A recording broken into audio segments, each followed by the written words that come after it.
So our first topic is factors determining components of physical fitness. So you all know there are 5 components of physical fitness, that is strength, speed, endurance, flexibility, and coordinative abilities. Okay.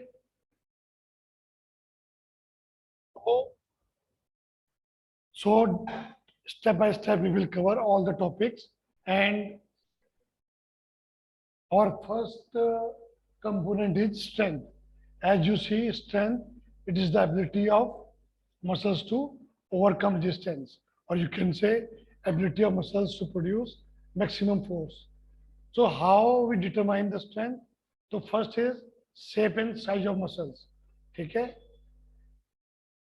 the size and shape of muscles will determine that how much strength you are having. Okay, then muscle composition. We already know there are 2 types of muscles fibers. कौन से होते हैं? Red fibers and white fibers. That is also called slow twitch fiber and white twitch fibers. ठीक है? Slow twitch fibers are red fibers and fast twitch fibers are white fibers. If you are having more fast twitch fibers, that is white fibers, then you are having more strength. Okay, then energy reserve, or you can say biochemical reserve. We all know that the food we have taken, that breaks into ATP and CP. ATP and CP produce glycogen and phosphogen in our muscles.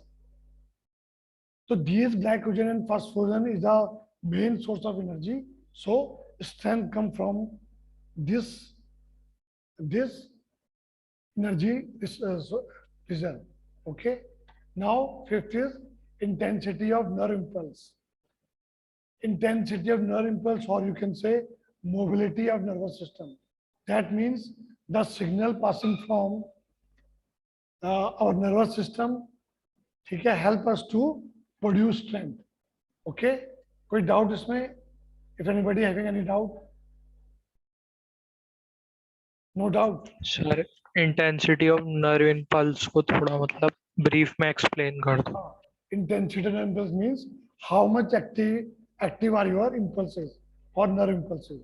That means the nerve which are coming from your nervous system.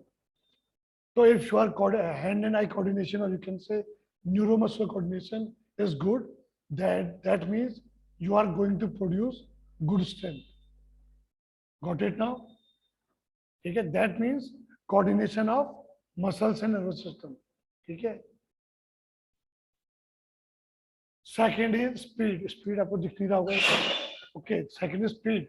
Speed means to perform an activity at faster rate. ठीक है. तो इसमें क्या है? इसमें भी आप देख सकते हो. You can add muscle composition.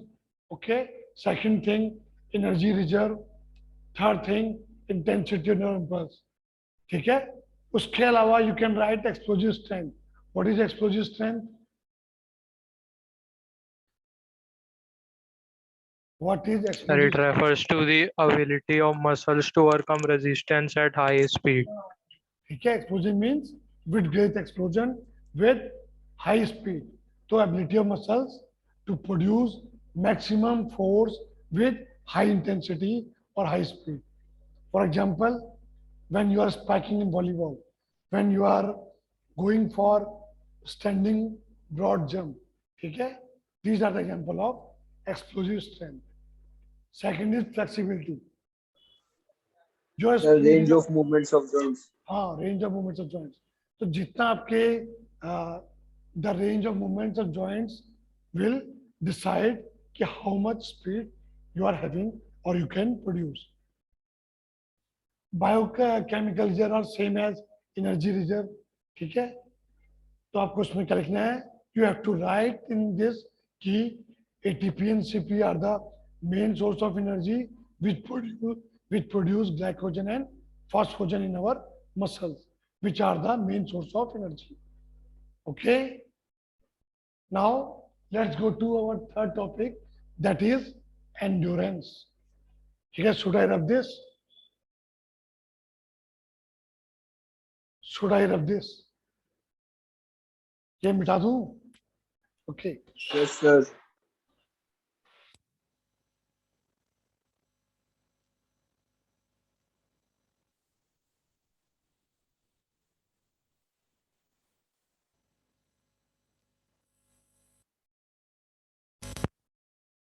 Okay, our next is endurance. ठीक है, endurance सबको पता है. What is endurance?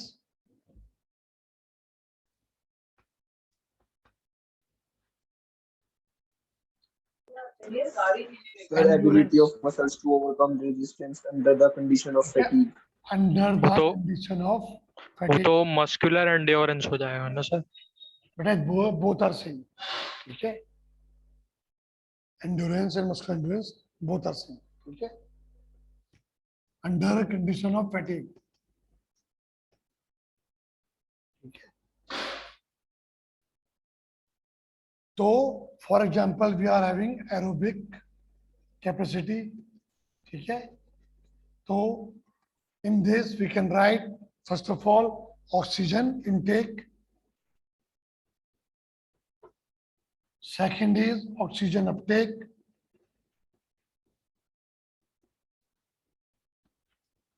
Third is cardiac output. सबको दिख रहा है नहीं दिख रहा है बेटा? और अच्छे से लिखूं क्या? Yes, sir. Yes, sir. दिखाई दे रहा है? Okay. तो first is oxygen intake. Oxygen intake means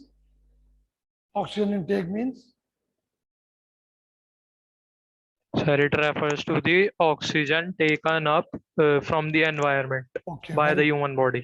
ठीक है. Oxygen taken by our lungs from the environment, that is called oxygen intake. तो first point of endurance is जितना ज्यादा and oxygen intake होगा, that means we are having more endurance. Oxygen intake. Okay. Second is oxygen uptake. Oxygen uptake क्या होता है बच्चों? Sir, it refers to the amount of oxygen consumed by working muscles. Amount of oxygen, ठीक है, consumed by working muscles. ठीक है, that is called oxygen uptake. जितना ज्यादा oxygen uptake होगा उतना ज्यादा endurance होगा. ठीक है. Third is cardiac output. Cardiac output क्या होता है? What is cardiac output? Sir, the amount of blood pumped by heart in 1 minute. The amount of blood pumped by heart in 1 minute. Okay. Fourth is stroke volume. Sir, per minute आ जाएगा इसमें. नहीं, इसमें आएगा per beat. Per The beat. The amount of blood Per beat. pumped by heart per beat. ठीक है. तो जितना ज्यादा हमारा कार्डियक आउटपुट होगा, जितना ज्यादा मतलब स्ट्रोक वॉल्यूम होगा, उतना ज्यादा हमारा एंड्योरेंस होगा. ओके. इसके बाद क्या आता है? Fifth point, Lactic acid tolerance. Lactic acid tolerance. What is lactic acid tolerance? ठीक है, तो आप कैसे लिखोगे इसे?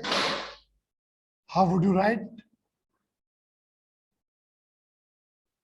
Sir, it helps to reduce cramps. ठीक है. व्हेन वी स्टार्ट एक्सरसाइजिंग और doing workout, then lactic acid is going to produce in our body. तो lactic acid is the main cause of fatigue. ठीक है. But with regular practice we can tolerate the lactic acid and avoid fatigue. So you have to write. Sir lactic acid का hamstrings के साथ भी कोई relation था? हाँ, हो सकता है. बिकॉज जब भी हम थकते हैं तो क्या होता है? एक तो हमें डिहाइड्रेशन होता है. डिहाइड्रेशन से क्या होता है? मसल्स क्रैम्प होते हैं. मसल्स क्रैम्प ज्यादातर कहाँ होते हैं? हैमस्ट्रिंग में या काफ में. ठीक है. तो जब भी हमें लैक्टिक एसिड का होगा, थकान से क्या होता है? डिहाइड्रेशन. डिहाइड्रेशन से क्या होता है? क्रैम्प्स. क्रैम्प्स कहाँ होते हैं? हैमस्ट्रिंग में या फिर लेग मसल्स में, काफ्स में. ठीक है. मोस्टली और जगह भी होते हैं, कभी पेट में, कभी हाथों में, but mostly it occurs in hamstring and gastrocnemius muscles. Gastrocnemius muscles कौन सी होती है? गैस्ट्रोसिनेमियस मसल कौन सी होती है? काफ की मसल्स। सर पैर के एंकल्स वगैरह में भी तो हो जाती है। वीक तो नहीं कह सकते बेटा। लैक्टिक एसिड मतलब क्या है, जब आप वर्कआउट करते हो तो जो थकान आपको लगती है ना, that mean it's a production of lactic acid. It's due to जैसे मैं कह रहा हूँ कि बोलो। पैर के एंकल वगैरह में तो भी हो जाती है। हाँ हो सकती है। अगर आपका लेग्स बहुत ज्यादा कमजोर है तो it will also hurt your ankle, your toes. ठीक है, वहां दर्द हो जाता है। ओके, तो ये थे हमारे। एक और भी था कुछ, और कुछ है बुक में देखना अंश? लैक्टिक एसिड टॉलरेंस के अलावा और कुछ है? एंड्योरेंस का और क्या हो सकता है? चलो, तो वी आर हैविंग 5 पॉइंट्स। और इसमें हम क्या ऐड कर सकते हैं? वी कैन ऐड, ठीक है, क्या ऐड कर सकते हैं? Residual air, vital air. ठीक है, पता है लोगों को? भूल गए सब कुछ। Stroke volume, sir muscle composition, muscle muscle, composition. Muscle composition. ठीक है ना, वेरी गुड पॉइंट। ठीक है, अगेन मसल कंपोजिशन यहाँ भी आएगा। जिसमें रेड फाइबर ज्यादा है तो उसका क्या होगा? उसका एंड्योरेंस ज्यादा होगा।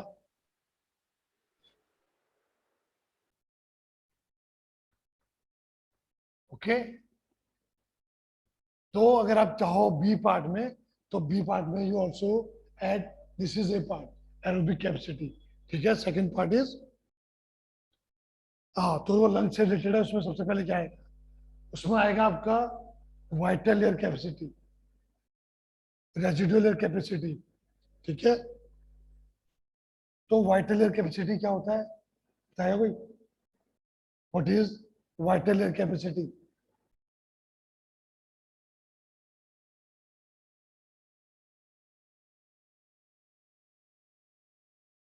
नहीं बता किसी को? The amount of oxygen inhale और एक्सहेल, ठीक है, फोर्सफुली। ठीक है, the amount of oxygen inhale exhale forcefully is called vital air capacity. जब हम भागते हैं, ठीक है, दौड़ते हैं, तो हमारा सांस तेज चलता है ना, तो जितना मैक्सिमम हम कैरी कर सकते हैं ऑक्सीजन को और छोड़ सकते हैं, that is called vital air capacity. जितने भी जो एथलीट होते हैं लॉन्ग डिस्टेंस रनर के, उनकी जो वाइटल कैपेसिटी होती है वो क्या होती है? बहुत ज़्यादा होती है। क्यों होती है? Because their heart and their lungs are build up in same way. Practice से क्या होता है? उनके लंग्स और हार्ट डेवलप हो जाते हैं and they can carry more oxygen and they can release more oxygen. ठीक है, मोर कार्बन डाइऑक्साइड। तो this is vital capacity. What is residual volume? Residual volume क्या होती है बेटे?